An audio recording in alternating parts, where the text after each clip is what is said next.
Assalamualaikum warahmatullahi wabarakatuh. Sebelumnya izinkan saya memperkenalkan diri. Nama saya Samsal Fariski. Nama saya Rafael Putra Satyana. Nama saya Muzaffar Renatila. Kami berdiri sini untuk membuat video vlog dari Pak Rifki. Iya.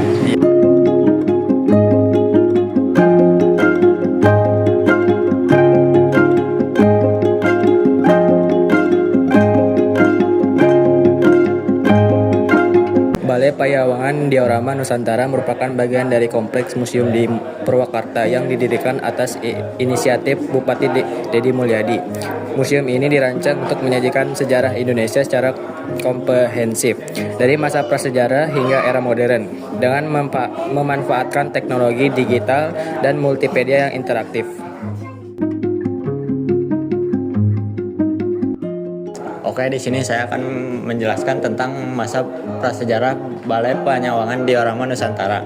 Masa prasejarah merupakan masa ketika manusia belum mengenal tulisan.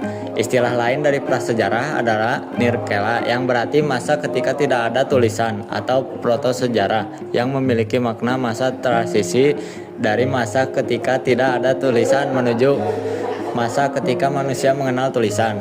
Wilayah Nusantara sebagai tempat manusia purba menciptakan kebudayaan prasejarah. Terbentuk oleh proses alam yang panjang, pembentukan Nusantara tidak dapat dilepaskan dari proses alamiah terbentuknya benua di bumi. Namun demikian, di berbagai suku bangsa di Nusantara dikenal cerita mitos mengenai proses penciptaan bumi, seperti yang dikenal oleh masyarakat Dayak, Bukit, Batak, Toraja, Sanggiran, dan sebagainya. Meskipun benua kemudian terbentuk akibat aktivitas tektonis dan vulkanis, namun masa prasejarah dimulai ketika manusia hadir di dunia sehingga masa sebelumnya dikenal dengan istilah sejarah alam. Dalam proses pembentukan bumi dikenal adanya pembabakan waktu yang dimulai sekitar 4,6 miliar tahun yang lalu. Dan proses pembentukan benua dimulai sekitar 50 juta tahun yang lalu. Lalu ketika usia bumi berada pada zaman tersier kala Eosen. Sekian.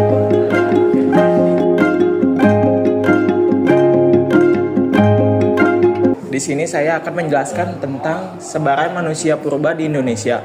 Fosil Homo erectus banyak ditemukan di Afrika Timur, Asia, termasuk Indonesia, dan Eropa. Ini menunjukkan bahwa Homo erectus mampu melakukan migrasi ke berbagai tempat di dunia ini sejak pertama kali muncul di Afrika sekitar 1,8 juta tahun yang lalu. Pulau Jawa merupakan sampel sebaran geografis Homo erectus di bagian tenggara benua Asia. Homo erectus menempati posisi penting dalam evolusi manusia karena kedudukannya sebagai pendahulu langsung dari Homo sapiens. Lalu erectus merupakan spesies pertama dari genus Homo yang ditemukan di luar Afrika yang dapat beradaptasi secara baik terhadap iklim Pleistosen dengan segala perubahan zaman es glasial dan zaman antar es interglasial.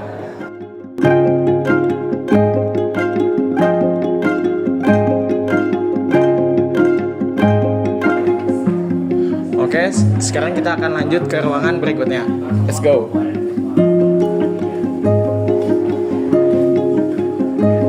Di ruangan ini, kita akan membahas tentang manusia prasejarah sebagai seniman.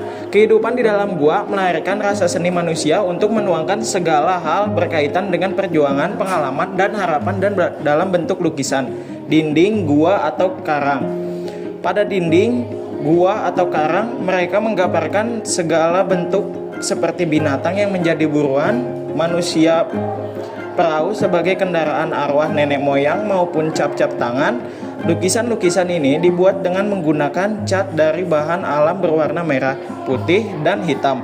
Di Indonesia, lukisan-lukisan tersebut tersebar di daerah Sulawesi Selatan, Kepulauan Maluku, Kalimantan, dan Papua. Sekarang kita akan ke ruangan selanjutnya. Let's go.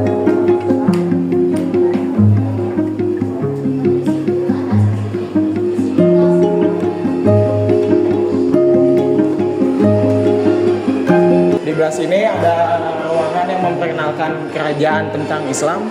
Ada Kesultanan Samudra Pasai, Kesultanan Aceh Darussalam, Kesultanan di Riau, Kesultanan Jambi, Kesultanan Palembang, Kesultanan Demak, Kesultanan Pajang Mataram, Kesultanan Cirebon, Kesultanan Banten, Kesultanan di Sulawesi, Kesultanan Banjar, Kutai, Kertanegara Pontianak, Kesultanan di Indonesia Timur, Kesultanan Mataram.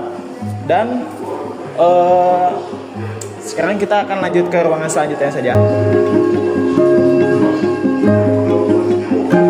Di sini ada yang menjelaskan tentang Wali Songo. Yang di Cirebon itu ada yang bernama Sunan Gunung Jati, dan di Kudus ada Sunan Kudus dan Sunan Muria, dan di Demak ada Sunan Kalijaga.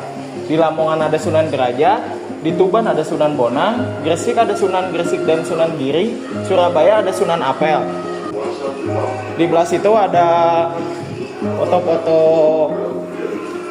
wali atau apa ini? Bukan, ini kayaknya kerajaan ini. Belah sini ada foto-foto kerajaan-kerajaan di zaman dulu, pemimpin kerajaan. Oke, dan sekarang kita akan melanjutkan ke ruangan selanjutnya. Di ruangan ini ada menjelaskan tentang masa pelayaran hingga terbentuknya VOC. Sekarang kita bertiga akan memperkenalkan tempat-tempat yang ada di sini saja, karena tadi sudah banyak mungkin yang materi yang sudah saya sampaikan. Let's go.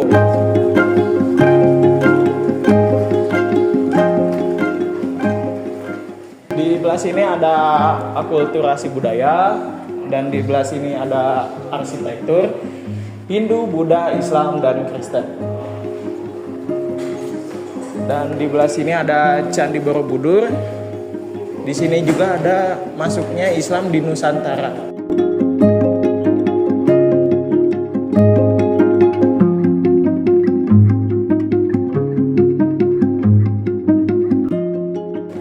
Nah, sekarang kita berada di alat musik Nusantara.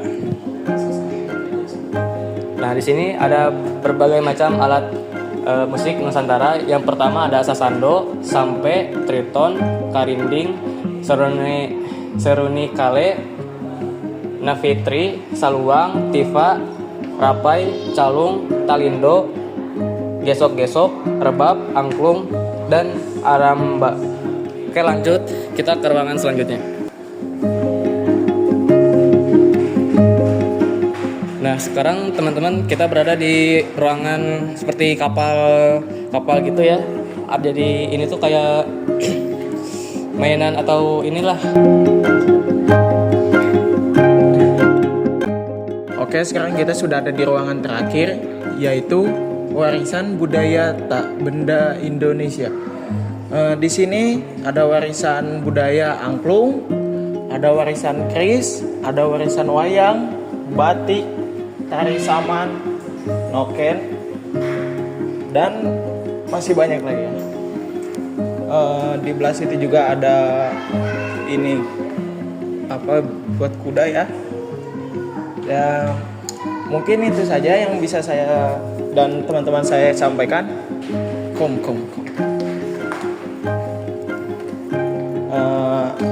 Mohon maaf bila ada salah kata dan hilaf ya. Wassalamualaikum warahmatullahi wabarakatuh.